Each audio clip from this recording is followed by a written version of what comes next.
Today's story is about a woman who vanished without a trace after having dinner with her family.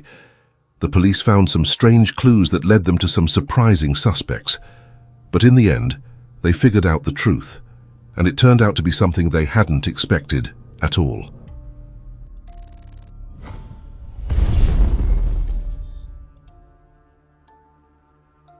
Lisa Valdez was born on September 6, 1961 in San Francisco, California. She grew up with a brother and a caring mother, but their father wasn't part of their lives. Lisa and her mother were very close and rarely disagreed, which many people admired for its harmony. As a teenager, Lisa discovered a passion for dancing, which became one of her favorite activities. She was also fascinated by modern technology and got into the IT industry when it was just beginning. For instance, she started using email when most of her friends didn't know what it was. Her early interest in technology influenced her future career path. After college, Lisa landed a job as a software analyst in San Francisco. Her mother used her savings to buy Lisa a small studio apartment in a prestigious neighborhood on a hill with a stunning city view. Living alone, Lisa focused on advancing her career and spending quality time with her family. She remained committed to dancing, attending practice weekly with her best friend. One evening on May 16, 1998, at the age of 36, Lisa hosted her mother and some family friends. After the guests departed, her mother stayed to help with the dishes before heading home. Lisa assured her she would call the next day, but the call never came. Initially thinking Lisa was busy preparing for dance practice, her mom waited anxiously, but the entire day passed without any word from her. The next day, Lisa's mother tried calling her again, but there was no answer. Concerned, she continued attempting to reach her daughter, but Lisa never responded. On Monday, Lisa's colleagues contacted her mother, informing her that Lisa hadn't come to work and wasn't answering calls, which was highly unusual for her responsible daughter. Worried, her mother hurried to Lisa's apartment complex to check on her. Upon arrival, she was shocked to find police tape surrounding the building and numerous officers present. She approached them anxiously, asking what had happened. The police said that a few hours earlier, residents told the manager about a strange smell coming from one of the apartments. The manager went to check and found the door unlocked. When he opened it, he saw a body on the floor and called the police. The officers quickly identified the dead person as Lisa. She was partially undressed and had clear signs of trauma, suggesting it was a murder. They estimated she had been dead for several days based on the state of decomposition. The police also suspected she had been assaulted because her underwear was found next to her body. The room had bloodstains on the floor and bed. The TV was on and the air conditioner was set to 78 degrees. The apartment was messy, but detectives found out this was normal for Lisa, who didn't keep things tidy. There were no signs of a robbery.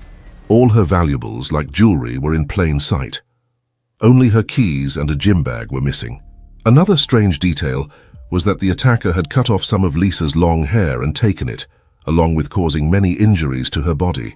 This suggested strong personal motives. Detectives thought the killer might have known Lisa and had a reason to hate her, supporting the idea that Lisa knew her attacker.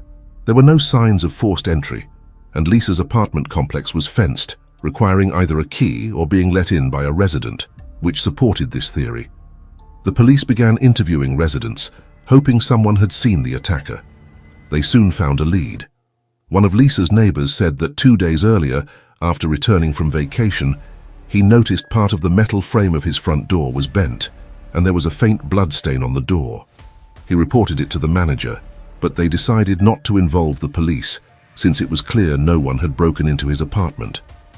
Detectives were almost certain the same person who killed Lisa was responsible for this incident, but the motives were unclear. Maybe the killer tried to break into the neighbor's apartment and was caught by Lisa, leading to her murder. Another theory was that the attempt to break into the neighbor's apartment happened after Lisa's murder, which seemed strange. Detectives spoke with the housekeeper who cleaned Lisa's apartment every week. 2 days before Lisa's body was found, she used her key to enter the complex and tried to open Lisa's door, but it was blocked from the inside. She peeked through the crack and saw a partially undressed woman on the floor and heard a man's voice. Thinking she was interrupting something private, she left right away. The police believed Lisa was already dead by then, and the man's voice was her killer, still in the apartment.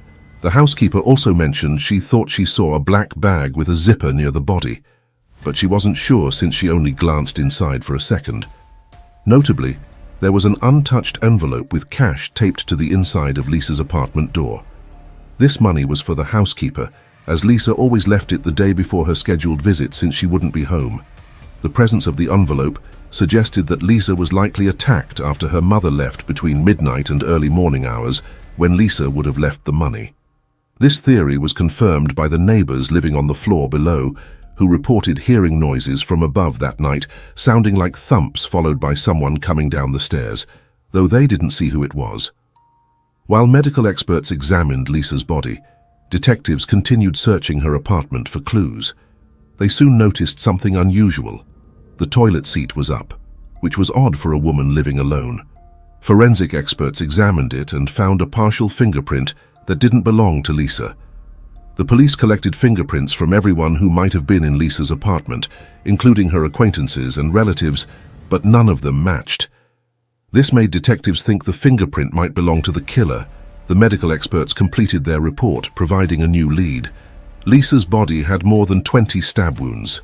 Due to the decomposition, they couldn't determine if she had been sexually assaulted. However, they discovered defensive wounds on her body, suggesting that Lisa had tried to defend herself against her attacker. The experts also discovered skin particles under her nails, likely from the killer, and sent them to the lab for analysis. Meanwhile, forensic experts examined evidence from the apartment and uncovered a critical clue. One of the pillowcases had numerous bloodstains, but analysis showed that not all the blood was Lisa's. Some stains were different, prompting further examination of the pillowcase at the lab. Investigators speculated that the killer might have accidentally injured himself during the stabbing, a common occurrence due to the slippery nature of knives. This theory was bolstered by another discovery inside the toilet: 2 bandages from a first aid kit, likely used by the killer to stem his bleeding. It was also possible that he left his fingerprints on the toilet seat while disposing of the bandages. DNA analysis revealed that the blood on the pillowcase belonged to an unidentified man not in the FBI database. The skin particles found under Lisa's nails also matched this man, as did the bloodstain on her neighbor's door. While there were no matches in the DNA database, detectives now had the killer's DNA profile. They started comparing it with samples from suspects in their system who had committed crimes in Lisa's area, and also began scrutinizing her acquaintances. Lisa's mother disclosed that Lisa had been dating a man named 𝐿𝐵𝐿, and they were supposed to go on a date the day after the murder. However, 𝐿𝐵𝐿 had cancelled it just a few days prior. Detectives brought 𝐿𝐵𝐿 in for questioning and noticed a significant cut on his hand. They suspected the killer might have injured his hand during the stabbing, a common occurrence in such cases. This immediately made 𝐿𝐵𝐿 a suspect, but he denied any involvement in the murder. The detectives obtained his fingerprints and DNA samples, sending them to the lab for comparison. To their surprise, none of 𝐿𝐵𝐿's samples matched the blood on the pillowcase, and the skin particles found under Lisa's nails clearly belonged to someone else. Investigators persisted in their search for other potential suspects and turned their attention to listening to the messages on Lisa's answering machine from the days before the murder. They compiled a list of 40 callers, but one peculiar message caught their attention. Just a few hours before the murder, while Lisa still had guests at her home, a man called her but she didn't pick up. Instead, he left a rather unusual message. "You know how it goes, Takita. Hey Lisa, are you home?" The police played this message for Lisa's friend, who immediately recognized the voice as belonging to a colleague of Lisa's named Albert Robinson. He had often expressed romantic feelings for Lisa, despite her lack of interest in a relationship with him. They continued to interact at work and among mutual acquaintances, with Lisa considering him a friend. Several days after the murder, during the victim's family's memorial service, something else happened. Robinson showed up and delivered a speech that puzzled everyone present. He claimed that he and Lisa were deeply in love, planning to marry and start a family together. Lisa's friends and her mother affirmed that Robinson's claims were entirely false. They recalled Lisa mentioning Robinson's romantic interest in her, but she had no feelings for him in return. Lisa's mother emphasized their close relationship, stating that Lisa wouldn't keep such plans secret from her. Robinson was brought in for questioning, where he denied any involvement in the murder. He professed his love for Lisa and insisted he would never harm her. However, he declined to provide his DNA sample and fingerprints to the police. These actions solidified Robinson as the primary suspect, prompting detectives to continue their search for new leads. If Robinson was indeed obsessed with Lisa, despite her lack of reciprocal feelings, it could have motivated him to commit such a heinous act. The brutal nature of the crime strongly indicated personal motives, and the fact that the killer had taken some of her hair could be linked to his obsession. Detectives eventually obtained a search warrant for Robinson's house, where they discovered something highly unusual: numerous photos of Lisa scattered throughout, reinforcing Robinson's fixation on her. However, Robinson maintained his innocence regarding the murder. He cooperated by providing his fingerprints and DNA sample. Detectives were convinced he might be the killer, but they were shocked when the lab results revealed no match with the samples found at the victim's apartment. Consequently, Robinson was cleared as a suspect, and the police resumed their search for new leads. Despite their efforts, the detectives constantly encountered dead ends, and the case remained unsolved for years. Investigators continued to seek updates on comparing the killer's DNA sample and fingerprints with databases, hoping he would surface in connection with other crimes, but it never occurred. Initially, police found it perplexing that someone capable of such a brutal crime wasn't in the databases, suspecting it wasn't his first serious offense. Over the years that followed, police persistently checked for matches in the databases, but they consistently found no leads. Lisa's mother appeared in multiple television interviews, appealing for anyone with information to come forward. Despite her efforts and the ongoing publicity, detectives struggled to uncover any new leads in the case. In 2010, detectives discovered that the FBI had begun using a new DNA technology to compare suspect samples with individuals in the database, aiming to identify their relatives. Unlike genetic genealogy, which would emerge several years later, this method was limited to close relatives. For instance, experts could identify the father or a brother of the DNA owner in the database. With no other leads to pursue, police requested such a comparison in 2011 and began awaiting the results. On September 2nd, the lead detective received a call from the FBI with both good and bad news. They informed him that they wouldn't need to perform the comparison with possible relatives in the database, but the reason was unexpected. Before proceeding with such comparisons, experts always retested the suspect's DNA sample. This time, 13 years after the murder, it returned as a perfect match. The DNA from the blood and skin particles found under Lisa's nails matched a sample from a 52-year-old man named Anthony Hughes, who had recently been added to the FBI database. The man had a long history of criminal activity spanning decades, yet none of his previous offenses required his DNA to be entered into the FBI database. Changes in California law mandated that all criminals provide DNA samples, leading to Anthony's sample being added to the database following his arrest for a minor shoplifting incident. His fingerprints were also entered into the databases, and they matched the fingerprint found on the toilet seat in Lisa's apartment. Experts even pinpointed the specific finger that left the print with relative ease. Before moving forward with his arrest, detectives sought any additional evidence that could link him to the crime. Here they encountered a surprising twist of events. 13 years ago, the police reviewed messages left for Lisa on her answering machine, focusing only on calls made to her before the murder. Now, after all this time, a detective unexpectedly found that Anthony Hughes had called Lisa just a day after her death and left a message. The message itself seemed ordinary and didn't initially raise suspicions. However, had the police investigated Anthony at that time, they would have uncovered not only his extensive criminal record, but also something more significant. Upon reviewing Lisa's belongings, detectives inspected her address book and discovered Anthony's phone number, confirming that the victim knew him. After speaking with Lisa's friends, the police discovered that she had dated Anthony for a period during high school. With this information in hand, detectives now had everything they needed to question Anthony. At that time, since he didn't have a stable address, detectives proceeded cautiously to prevent the suspect from fleeing. They apprehended him under the guise of investigating a series of robberies in San Francisco, to which he surrendered without resistance. During the interrogation, detectives initially inquired about a series of robberies before seamlessly transitioning to Anthony's criminal history. Eventually, they asked if he knew Lisa Valdez. Initially, he denied knowing her, but upon being shown her photo, he admitted they had known each other from high school. Anthony also stated that he hadn't seen her since the late 80s.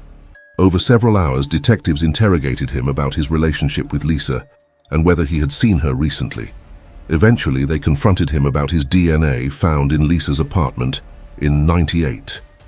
Anthony suddenly began crying and requested a pen and paper. Believing he was ready to confess, they provided them to him. However, to their astonishment, he began hitting himself with the pen. They had to restrain him while he continued crying and shouting that they were trying to frame him for a crime he didn't commit. After that, Anthony was charged with the murder, and detectives informed Lisa's relatives that her killer had finally been caught. However, they had to wait another 4 years before the trial commenced in court. Initially, Anthony appeared confident, even arrogant, and often smirked. As the proceedings progressed, however, he started attending with a Bible in hand and a cross around his neck, which the detectives viewed as an attempt to influence the jurors. His lawyer argued vehemently that Anthony couldn't have physically committed the murder. It was disclosed that he had been diagnosed with a condition 5 years prior that significantly weakened his muscles, making repetitive movements extremely challenging. The defense contended that Anthony would have been incapable of inflicting over 20 stab wounds on the victim, but medical reports from the year of the murder indicated that Anthony's condition was well managed and his treatment was effective. Furthermore, the prosecution presented compelling evidence directly linking him to the crime scene. His skin was found under Lisa's nails, his blood on a pillowcase, and his fingerprint on the toilet seat. Despite this mounting evidence, Anthony persisted in claiming that he hadn't seen Lisa since the late 80s. The prosecution put forth a theory that Anthony contacted Lisa and visited her home, where he attempted to initiate intimacy with her. When she rejected his advances, they argued that he flew into a rage and murdered her, cutting off a portion of her hair and taking it with him before leaving the scene. Ultimately, the jury unanimously found him guilty of first-degree murder. However, convicting him of sexual assault posed a challenge for the prosecution.